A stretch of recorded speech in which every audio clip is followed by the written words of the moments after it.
we're working on three things. Taking that racket back early, so we can get the racket dropped as the ball bounces. We're not taking the racket back quite as far, so we're always maintaining that racket in our peripherals. And also we're working on getting that grip change into a full semi-western forehand grip. Yeah, but these three tips are going to give you more consistency, and they're going to give you loads more time on the ball.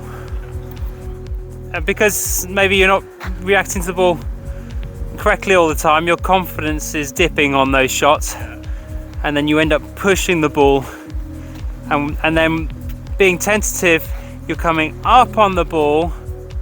But to go up on the ball and create more spin, you need to actually have more racket head speed, because a lot of your power will be going into spin rather than forwards velocity on the ball. So spin's good, but we need to make sure that racket's moving. It's interesting though, with that confidence, you've got to override your underconfidence, your tendency to not follow through. Override it and just let that racket go. Hold the racket nice and loose. So to generate more racket head speed, it comes down to an effective early preparation. Your preparation isn't starting until, it's not actually too bad, it's just before the ball's bouncing, which is late. We need to get that racket up there before that ball goes over the net. And it's just that unit turn there. If you can get that unit turn up as soon as you can, then we can get that racket moving. Starts with that potential energy. With that racket up nice and high, it's going to be aided with gravity. So that starts the racket head speed, and as it reaches the bottom, everything throws, and now I can really speed up, accelerate through. Include a bit of racket head lag, where we go forwards, leave the racket head back, and then it catches up, and all of a sudden you've got a lot of racket head speed coming through the ball. So if we work back to the problem, which for you is not getting that racket up early enough, which means that you're getting there and then skipping through some of that and then not getting that racket head acceleration because you've got a shortened stroke. So we need to make this backswing a little bit more compact, because you're taking that racket back. And this is lovely here, but after this point you're probably losing sight of the racket, and now I want you to be able to keep that racket within your peripherals.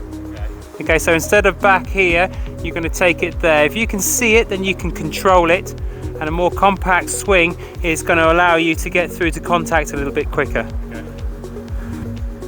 Okay, so you're keeping that racket a bit closer, not taking it further back, but you're still having that racket get to this position as the ball's bouncing.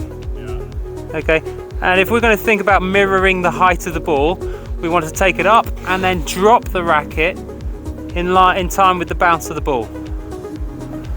And then as the ball comes up, you can come up to meet it with the racket. So you're going to get through that motion a lot quicker and be there with a lot of time to hit that ball. So now if you're late on the ball, as it skids through, you're still coming up to the ball. And it doesn't matter if you're early or late, you're still coming up by the same amount, so you'll produce the same amount of topspin. That's something you can rely on, and that's going to give you that confidence to hit through the ball and generate the same amount of spin each time. Now I notice in your backswing, your racket isn't pointing down, it's here, and that's partly due to your grip.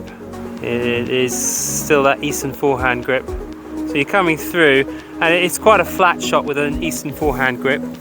Your goal is to increase your consistency.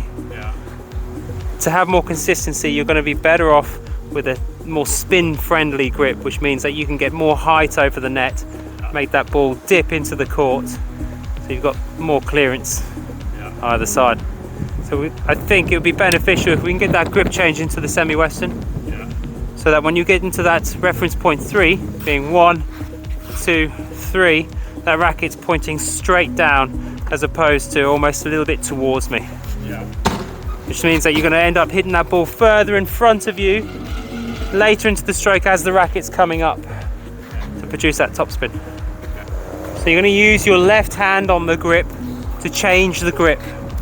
your right hand sits on the racket's grip, but it's not tight. So left hand is holding the racket, turn with the left hand.